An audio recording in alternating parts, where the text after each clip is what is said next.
మావోయిస్టులకు, భద్రతా బలగాలకి 2 వర్గాలకు మధ్య ఒక యుద్ధ వాతావరణం, ఒక టెన్షన్ వాతావరణం అయితే నెలకొన్నది. ఒకవైపు మేము చర్చలకు సిద్ధం, శాంతి చర్చలు జరపండి అని చెప్పేసి మావోయిస్టులు లేఖలు విడుదల చేస్తా ఉంటే, మరోవైపు బలగాలు మాత్రం అడవులన్నీ కూడా జల్లెడబడతా ఉన్నాయి. ఆపరేషన్ కగార్ పేరుతోటి. మరి శాంతి చర్చలు జరపాలి, కాల్పులు ఆపాలి, శాంతి చర్చలు జరపాలి అని చెప్పేసి ప్రజా సంఘాలు, ఆహ్, మేధావులు, పౌర హక్కుల సంఘం సంబంధించి అయితే ఒక డిమాండ్ అయితే చేస్తా ఉన్నారు, కోరుతా ఉన్నారు కేంద్ర ప్రభుత్వాన్ని. అది ఇదే విషయం మీద మనతో మాట్లాడడానికి జస్టిస్ చంద్రకుమార్ గారు ఉన్నారు. సార్ చెప్పండి, చర్చలు జరిపే పరిస్థితికి, అసలు చర్చలు జరిపేందుకు కేంద్రం అసలు ఆహ్, ఆసక్తి చూపించట్లేదు. మరోవైపు మావోయిస్టులేమో చర్చలు జరపాలని చెప్పేసి పిలుపునిస్తారు. ఎట్లా ఉంటుందంటారు పరిస్థితి? అంటే మేము ఏప్రిల్ 23 రోజు ఆహ్, మార్చ్ 23కు మేమందరం కూడా ఇక్కడ సమావేశమై ఎలా చేయాలా, ఎట్లా చేయాలని చెప్పేసి కొన్ని విషయాలు ఆలోచించినాం అన్నట్టు. మేము ప్రధానంగా చెప్తున్న విషయం ఏంటంటే, అన్నిటికంటే ప్రాణం ముఖ్యం.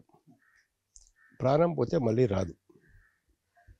అది ఆదివాసీ ప్రాణమైనా, ఒక పోలీస్ కానిస్టేబుల్ ప్రాణమైనా, ఒక ఎస్ఐ ప్రాణమైనా, లేదు ఈ యొక్క దళానికి చెందినటువంటి నక్సలైట్ ప్రాణమైనా, మావోయిస్ట్ ఎవరి ప్రాణమైనా, ప్రాణం ఒకటే. ప్రాణం పోతే మళ్ళీ రాదు. ఇది మా కాన్సెప్ట్. ఎందుకంటే మామూలుగా చూసినాం మనం, దానిలో ఎవరు చనిపోయినా ఆయనకు తల్లి ఉంటుంది, తండ్రి ఉంటాడు, కుటుంబం ఉంటుంది, కొందరికి పిల్లలు కూడా ఉండవచ్చు, కానిస్టేబుల్ కావచ్చు, ఎవరైనా కావచ్చు. మరి ఆ తల్లి, పిల్లలు, వాళ్ళ కుటుంబ సభ్యులు ఎంతగా బాధపడతారు? చాలా బాధపడతారు. దీన్ని ఎలా నివారించాలి అనేది మా ప్రధాన కాన్సెప్ట్. అంటే ఎవరు చనిపోవద్దు, దీన్ని మనం ఆపగలమా? కాల్పుల్లో కానీ, ఎదురు కాల్పుల్లో కానీ, ఎన్కౌంటర్స్, ఏ పేరైనా పెట్టండి మీరు దానికి, అందరూ వీటిలలో చనిపోకుండా మనం ఆపడానికి ఏదైనా అవకాశం ఉన్నదా అని మేమందరం కూడా ఆలోచించి మేమేం చేసినామంటే, ఇరు పక్షాలకు, ఇటు ప్రభుత్వానికి అటు మావోయిస్టులకు పిలిపించాం. మీరు సీజ్ ఫైర్ చేయండి, మీరు ఆయుధాలు వాడకండి కొంతకాలం, తర్వాత చర్చలు చేయండి అని చెప్పేసి ఇది ఒక తీర్మానం చేసి మేము పత్రికా ముఖంగా అందరికీ చెప్పడం జరిగింది. దానికి మావోయిస్టులు స్పందించి వాళ్ళు ఏమని చెప్పారంటే, కొంత అనుకూలమైన వాతావరణం కనుక కల్పించినట్లయితే మాకు, అంటే మేమందరం కలుసుకోవడానికి, మాట్లాడడానికి, మేము చర్చలు జరపడానికి అనుకూలమైన వాతావరణం కనుక ఉన్నట్లయితే మేము అంతవరకు సీజ్ ఫైర్ చేస్తాము, అంతవరకు ఆయుధాలు వాడము అని చెప్పేసి వాళ్ళు చెప్పారు. కేంద్రం ఏమో బలగాలు మాత్రం ముందుకే వెళ్తా ఉన్నాయి. అసలు శాంతి చర్చలు అనే కాన్సెప్ట్‌కి ఏమాత్రం ఆసక్తి చూపించట్లేదు. అసలు దాన్ని ఎట్లా అర్థం చేసుకోవచ్చు?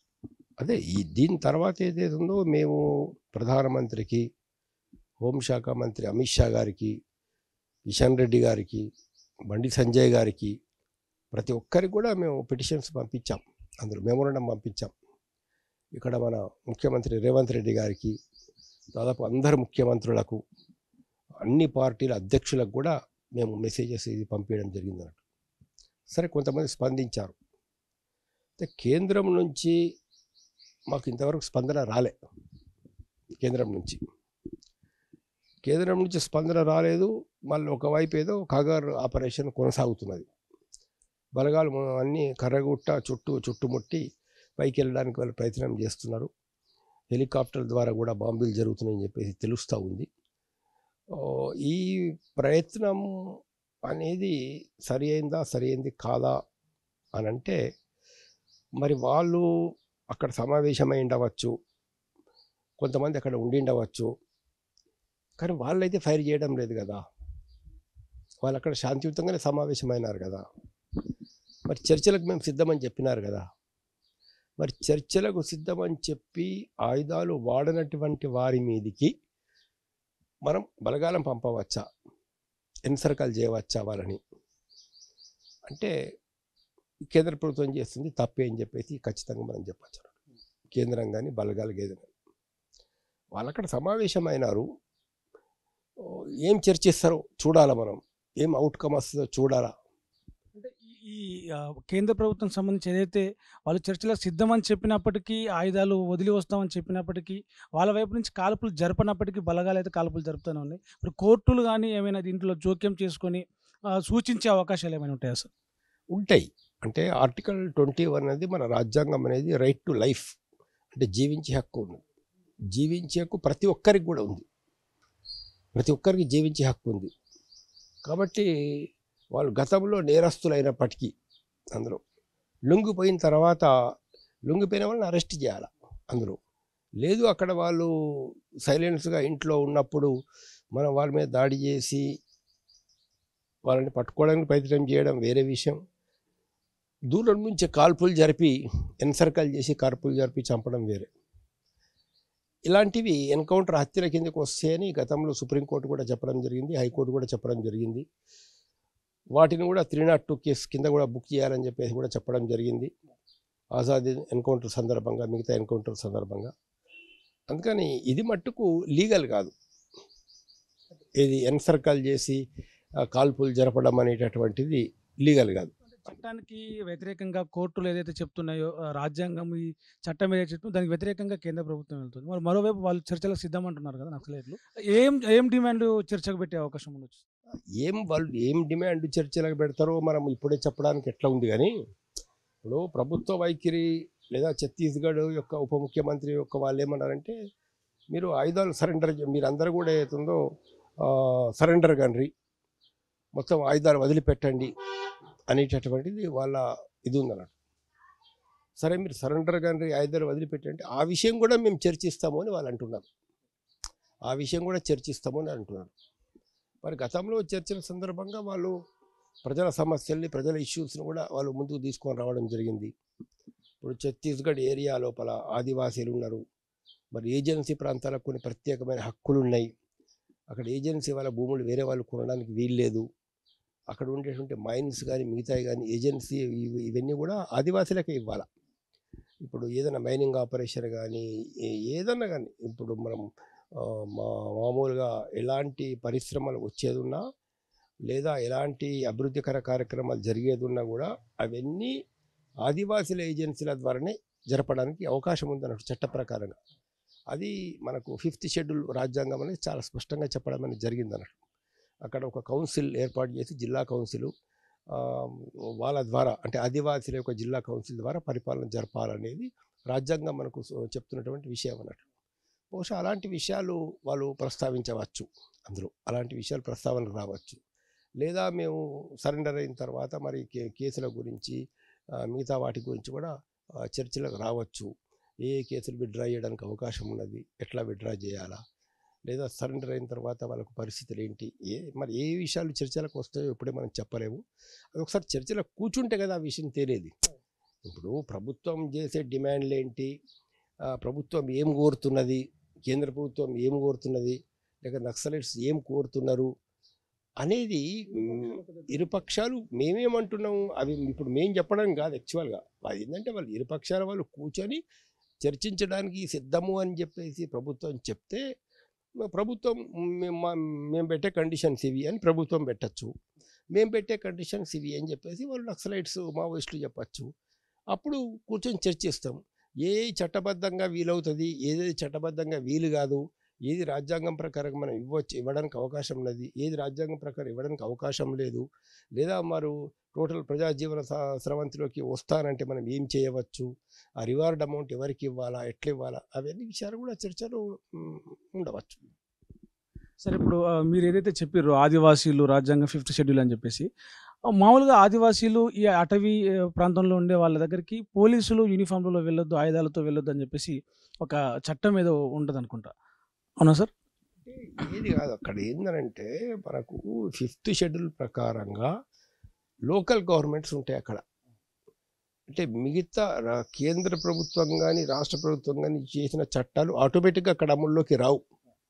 ఆ కౌన్సిల్ ఒప్పుకునేంత వరకు అక్కడ ట్రైబల్ కౌన్సిల్ ఒప్పుకోవాలి. దానికి ఒప్పుకుంటేనే అక్కడ ఒక చిన్న శాసనసభ మాదిరిగా వాళ్ళు ఒప్పుకుంటేనే ఈ చట్టాలు అమల్లోకి వస్తాయి.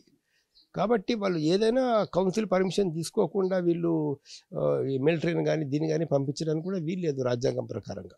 అంటే మిలిటరీ వెళ్ళకూడని ఆ అటవీ ప్రాంతంలోకి వెళ్ళడం వల్ల ఆదివాసీలు భయపడి ఒక భయాందోళనకు గురై చెప్పేసి అడవిలను వదిలేసి వాళ్ళు ఉంటున్న ప్రాంతాన్ని వదిలేసి వేరే ప్రాంతాల్లోకి వలస వెళ్ళడమా లేకపోతే భయపడి పారిపోవడమా అనేది జరుగుతూ ఉంది. ఇప్పుడు వాస్తవంగా చెప్పాలంటే అన్నిటికంటే అందరికంటే ఎక్కువ ఇబ్బంది పడుతున్నది ఆదివాసీలే. అందరికంటే ఎక్కువ ఇప్పుడు వీరి గతంలో కూడా మేము వినేవాళ్ళం ఏతుందో రాత్రిపూట ఎక్స్ట్రీమిస్టులు మావోయిస్టులు వస్తారు, అన్నం పెట్టండి, అది పెట్టండి, మాకు షెల్టర్ ఇవ్వండి అంటారు. వీళ్ళు గ్రామస్తులు మరి ఏం చేస్తారు? వాళ్ళకు అన్నం పెట్టాలా, షెల్టర్ ఇవ్వాలా? వాళ్ళు తెల్లారే జాము వెళ్ళిపోతారు. వాళ్ళు మార్నింగ్ పోలీసు వాళ్ళు వస్తారు, మీరు వాళ్ళ ఎందుకు అన్నం పెట్టారని వీళ్ళు వాళ్ళని హింసిస్తారు. మరి మానవత్వంతో అన్నం పెట్టడం కూడా నేరమైపోతే ఎట్లా అందరూ? సో ఈ చివరికి ఎవరు ఇబ్బంది పడుతున్నారు? ఆదివాసీలు ఇబ్బంది పడుతున్నారు. అక్కడ మనం పోలీస్ స్టేషన్ తీసుకెళ్ళడము, పోలీస్ స్టేషన్లో ఉంచడము, వాళ్ళ మీద కేసులు చేయడము, వాళ్ళని టార్చర్ చేయడము, వాళ్ళది ఏం తప్పు ఉంది? అందులో కొద్దిమంది మావోయిస్టులుగా మారిండవచ్చు అందులో, లేదా కొంతమంది మావోయిస్టు యొక్క సానుభూతి పనులు ఉండిండవచ్చు. కానీ అంత మాత్రం చేత అవుతుందో ప్రధానంగా నష్టపోతున్నది మట్టుకు ఆదివాసులు, పేదవాళ్ళు. ఈ ఆపరేషన్ కగారు, అడవులను జల్లెడబట్టడం ఏదైతే ఉందో నక్సలైట్లు మావోయిస్టులు ఏదైతే చెప్తున్నారో శాంతి చర్చలు, దాని మీద నమ్మకం లేకనే ప్రభుత్వం ముందుగా ముందుకెళ్తుంది అనుకోవచ్చా సార్? అలా కాదు. ఇక్కడ ఏం జరుగుతుందనంటే గతంలో కూడా వీళ్ళు ఆర్థికపరమైన సమస్యలు లేవనెత్తుతున్నారు. గతంలో భూములు పంచాలా, లేకపోతే ఇంకేదో అక్కడ ఉండేటటువంటి పేదంటే భూస్వామ్య వర్గాల యొక్క, వ్యాపార వర్గాల యొక్క ఇంట్రెస్ట్కి వ్యతిరేకమైనటువంటి డిమాండ్స్ వీళ్ళు పెడుతున్నారు మావోయిస్టులు అందరూ. అవి రాజ్యాంగం ప్రకారం కరెక్ట్ అయిండవచ్చు, కానీ ప్రభుత్వాలు ఎందుకు ఒప్పుకుంటే దానికి? ఇప్పుడు ఒక వ్యక్తి దగ్గర 500 ఎకరాల భూములు ఉన్నది, ఆయన పెద్ద నాయకుడు, మంత్రి, నీ భూములు పంచు అంటే ఆయన పంచుతాడా? అందరూ వాళ్ళు ఆ డిమాండ్ చేయడం కూడా కరెక్ట్ కాదు. ప్రభుత్వంలో ఉన్నది ఎవరు? ప్రభుత్వంలో ఉంది రైతుల, ప్రజల యొక్క మనుషులు అయినప్పుడు ప్రజాస్వామ్యం ప్రకారంగా వాళ్ళు, అంటే రాజ్యాంగంలో ఉన్నటువంటి ఒక సోషలిస్టు, సామ్యవాద, సెక్యులర్వాద భావానికి కట్టుబడి ఉండేవాళ్ళు ప్రభుత్వంలో ఉంటే వాళ్ళు అప్పుడు కొన్ని డిమాండ్స్ ఒప్పుకోవడానికి అవకాశం ఉంటుంది.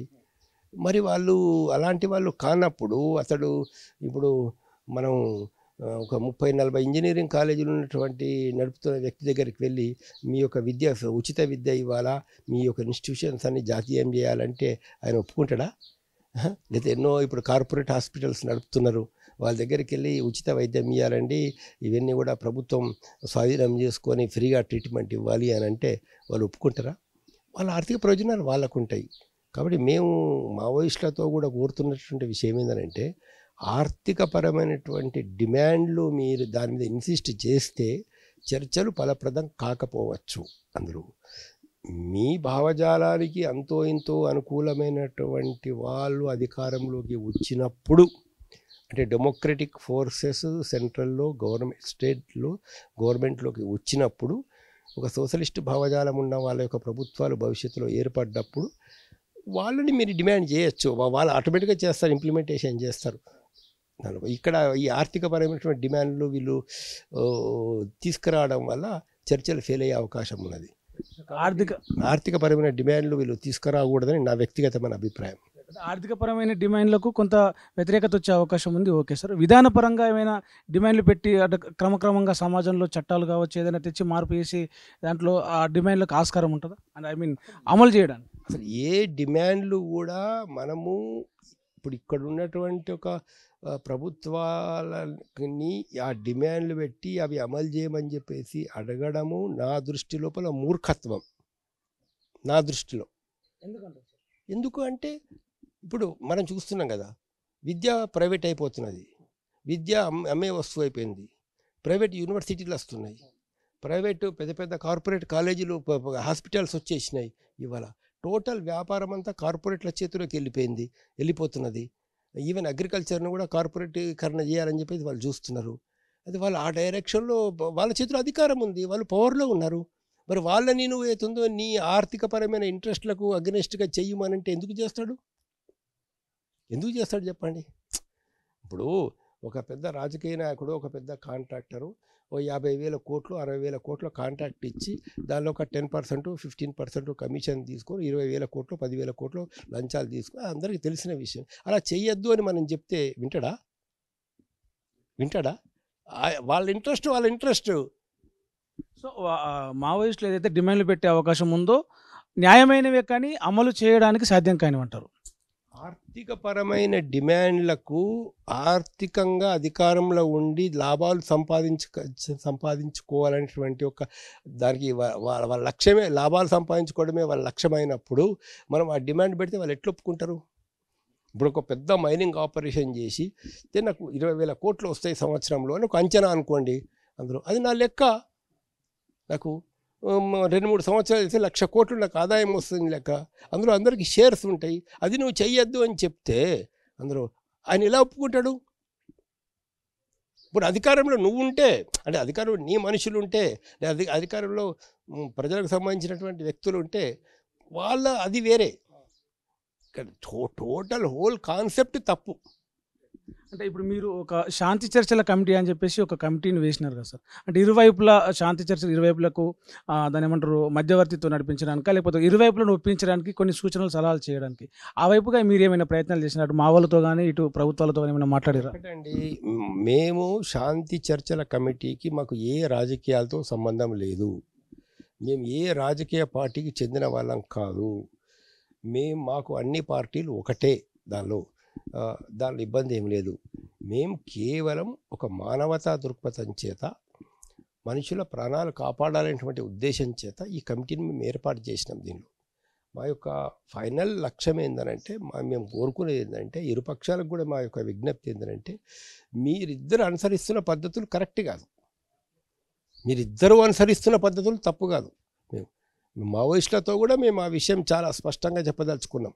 ఏదైతే ఉందో ఏదో ఒక 10 మందో 20 మందో చేతుల్లో గన్లు పట్టుకొని అడవి లోపల ఉండి 100 మంది 200 మంది అయినా కూడా దానిలో వాటితోటి వాళ్ళ యొక్క ఆర్థికపరమైన డిమాండ్లను సాధించుకోవాలని చేసేటువంటి ప్రయత్నం సఫలం కాకపోవచ్చు అందులోపల. కాబట్టి దాని ద్వారా భారతదేశంలో విప్లవం వస్తుందా అంటే, మరి నా అనుభవంలో నాకున్నటువంటి తెలిసిన మేరకు నా పరిజ్ఞానంలో అలాంటి పద్ధతుల వల్ల భారతదేశం లోపల విప్లవం రాదు. ఒక రాష్ట్ర ప్రభుత్వం కానీ కేంద్ర ప్రభుత్వం కానీ మీ ఆధీనంలోకి రాదు. కాబట్టి ఆ విధానమే సరైనటువంటి పద్ధతి కాదు. దాని నుంచి మీరు ఒక డెమోక్రటిక్ వేలో రావాల్సిన అవసరం ఉంది. ప్రజాస్వామ్య పద్ధతుల లోపల మీరు రావాల్సిన అవసరం ఉంది.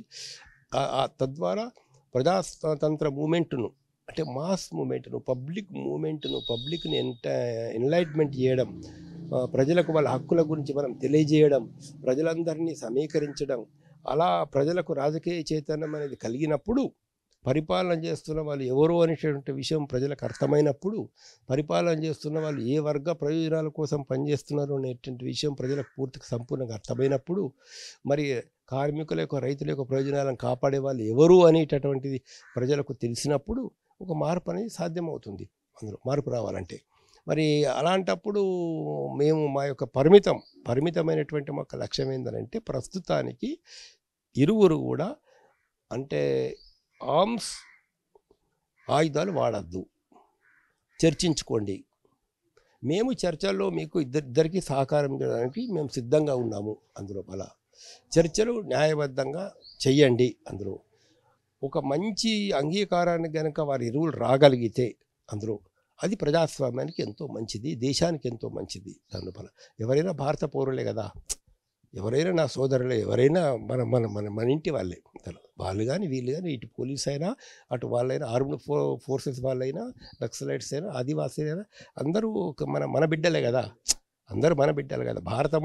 భారతదేశం అంతా ఒకటే అని అనుకున్నప్పుడు, భారతీయులు అందరూ ఒకటే అనుకున్నప్పుడు, ఇప్పుడు నేను చెప్పేది ఏంటంటే, కాలుకు ముళ్ళు గుచ్చినా కూడా కళ్ళకి నీళ్ళు వస్తాయి. ఎందుకు మరి కాలుకు ముళ్ళు గుచ్చితే కళ్ళకి నీళ్ళు వస్తాయి? అంతా ఒకటే, శరీరం అంతా ఒకటే, ప్రాణం అంతా ఒకటే. అట్లా చూడండి అని మేము కోరుతున్నాం ఏంటంటే, భారతదేశం అంతా ఒకటే. ఆదివాసీలైనా, ఎవరైనా, హిందువులైనా, ముస్లింలైనా, క్రిస్టియన్లైనా, ఎవరైనా అందరం భారతీయులమే. ఇవాళ పుల్గాం కాశ్మీర్ ఒక ఘోరమైనటువంటి ఒక మానవ హరణం అది. అందులో అమాయకులు దానిలో కొత్తగా పెళ్ళైన వాళ్ళందరూ కూడా అక్కడికి ఏది ప్రకృతి అందాలను చూడడానికి పోయినారు. అక్కడ వాళ్ళు ఏం పాపం చేశారు? వాళ్ళు వచ్చేసి టప కాల్చేసి, వాళ్ళకి ఏమొచ్చింది? కాల్చిన వాళ్ళకు ఏం సాధించమని కాల్చినారు? అది మానవత్వానికి మచ్చ కదా. అలాంటిది రాకుండా ఉండడానికి మనం ఏం చేయాలో అలాంటి ఒక చర్యలు చేయాల్సినటువంటి అవసరం ఉందన్నట్టు. ఇక్కడ కూడా ఎవరు చనిపోవద్దని మేము కోరుతున్నాం. మాకు ఏంటంటే ప్రాణాలు ముఖ్యము, దానికోసం మీరిద్దరు కూడా ఆలోచించి మీ విధానాలను మార్చుకొని మానవతా దృష్టితో రావాలి. ఇంకొక చిన్న విషయం ఏంటంటే మనమందరం కూడా అశోకుని యొక్క ధర్మచక్రం పెట్టుకుంటాం మన జాతీయ జెండా లోపల. అశోక చక్రవర్తిని అభిమానించిన వాళ్ళు లేరు అందులో. మరి ఎందుకు అశోకుని మనం అభిమానిస్తున్నాం? అశోకుడు కళింగ మీద తన సామ్రాజ్యాన్ని విస్తరించడం కోసం కళింగ మీద దండెత్తిపోతాడు. అందులో వాళ్ళు స్వతంత్ర ప్రియులు, వాళ్ళు పోరాడతారు. పోరాడిన తర్వాత యుద్ధంలో సాయంత్రం పూట అశోకుడు వెళ్ళి యుద్ధంలో సీన్ చూస్తే దానిలో ఎన్నో శవాలు అక్కడ. ఆ శవాల మీద ఏడుస్తున్నటువంటి తల్లులు, భార్యలు, పిల్లలు, కొంత చేయి దిగిపోయిన వాళ్ళు, ఒకళ్ళు కాలు దిగిపోయిన వాళ్ళు, ఒక రక్తమైన కాలువలే ప్రవహిస్తున్నది. అవన్నీ సీన్స్ చూసిన తర్వాత ఆయన బాగా ఆలోచిస్తాడు. దానిలో నేను చేసేది ఎంతవరకు కరెక్టు, ఇది సరైనటువంటి పద్ధతి కాదు అని ఆలోచించి ఆయన తన విధానాన్ని మార్చుకొని యుద్ధాలు చేయకూడదని నిర్ణయానికి వచ్చి ఒక శాంతి ఉండాలని కోరుకొని ఆయన బౌద్ధ మతాన్ని స్వీకరించాడు. సమాజానికి ఎంత లాభం జరిగింది. పశువులు పోవడానికి నీళ్ళ తొట్టెలు ఏర్పాటు చేసిన రాజు ఆయన. పశువులకు ఆసుపత్రులు కట్టించాడు, విద్యాలయాలు కట్టించాడు, అందులో రోడ్లకి ఇరువైపుల చెట్లు నాటిచ్చాడు. ఇవాళ అశోకుని పేరు మనం తీస్తున్నాం. మొత్తం బౌద్ధ మత ప్రచారం కోసం ఎన్నో దేశాలకు తన వాళ్ళని పంపించాడు. అయ్యా మీరు అశోకుని ఆదర్శంగా తీసుకోండి. అటు కేంద్ర ప్రభుత్వంలో ఉన్న వాళ్ళైనా రాష్ట్ర ప్రభుత్వం ఉన్న వాళ్ళైనా ఎవరైనా కానీ అశోకుని మీరు ఆదర్శంగా తీసుకొని భారత ప్రజలకు మీరు ఏమి చెయ్యగలరు, ఫస్ట్ శాంతిని ఇవ్వండి. అన్నం తర్వాత పెట్టరా తర్వాత విషయం, దానిపై ఉద్యోగాలు ఇస్తారా ఇవ్వరా తర్వాత విషయం. ఎక్కడ ఇటు ఉగ్రవాదుల దాడులు జరగకుండా, అదేవిధంగా ఇప్పుడు ఏదైతే మావోయిస్టులు లాంటి వాళ్ళు ఉన్నారో వాళ్ళతో చర్చలు చేసి ఒక శాంతియుత వాతావరణం మీరు కల్పించండి. శాంతి ఉంటేనే అభివృద్ధి ఉంటుంది, శాంతి ఉంటేనే మనిషి సరిగ్గా ఆలోచించగలుగుతాడు, శాంతి ఉంటేనే సైన్స్ కానీ, కళలు కానీ, ఆర్ట్ కానీ, సైన్స్ కానీ, డెవలప్మెంట్ కానీ సైన్స్ వల్లనే సాధ్యమవుతుంది, శాంతి వల్లనే సాధ్యమవుతుంది. కాబట్టి శాంతి కోసం అటు అమిత్ షా గారు, మోడీ గారు, కిషన్ రెడ్డి గారు, వీళ్ళందరూ కూడా హృదయపూర్వకంగా ఆలోచించాలని, మానవత్వం ఉన్నటువంటి మనుషులుగా వీళ్ళు ఆలోచించాలని, వాళ్ళ కన్నబిడ్డలుని దృష్టిలో పెట్టుకొని అందరూ తమ బిడ్డలుగా భావించి ఆలోచించాలని కోరుతున్నాం. సమస్యలు పరిష్కరించాలన్నా, దేశం అభివృద్ధి చెందాలన్నా ముందు శాంతి కావాలి. శాంతి కావాలంటే ఇరువైపుల నుంచి ఆ సీజ్ ఫైర్ ఏదైతే కాల్పులో ఉందో కాల్పుల విరమణ జరగాలి. ఇరువైపుల నుంచి కాల్పుల విరమణ జరిగి అటు ప్రభుత్వం శాంతి చర్చలకు ముందుకు వచ్చి ఎవరైతే మావోయిస్టులు వాళ్ళు ఏం చెప్పదలుచుకున్నారో ముందుగా విని సాధ్యమయ్యే డిమాండ్లా, సాధ్యం కాని డిమాండ్లా వాటిని చర్చించి ఆ వైపుగా ముందుకెళ్తే బాగుంటుంది. ఎవరి ప్రాణాలు కూడా పోవద్దు, ఇటు పోలీసులు బలగాల ప్రాణాలు పోవద్దు, ఆదివాసీల ప్రాణాలు పోవద్దు, మావోయిస్టుల ప్రాణాలు పోవద్దు. అందరూ ఈ దేశం బిడ్డలే, అందరి ప్రాణాలు కాపాడుకుందాం. శాంతిగా బతకడం అనేది ప్రజలకు శాంతిని అలవాటు చేయాలి, శాంతిని చూపించాలని చెప్పేసి జస్టిస్ చంద్రకుమార్ అయితే చెప్తా ఉన్నారు. కెమెరామెన్ సతీష్తో ప్రవీణ్, తొలి వెలుగు, హైదరాబాద్. ప్రపంచంలో ఏ మూల ఏ క్షణం ఏం జరుగుతుందో వేగంగా తెలుసుకోవడానికి తొలి వెలుగు వాట్సాప్ ఛానల్ని ఫాలో చేయండి.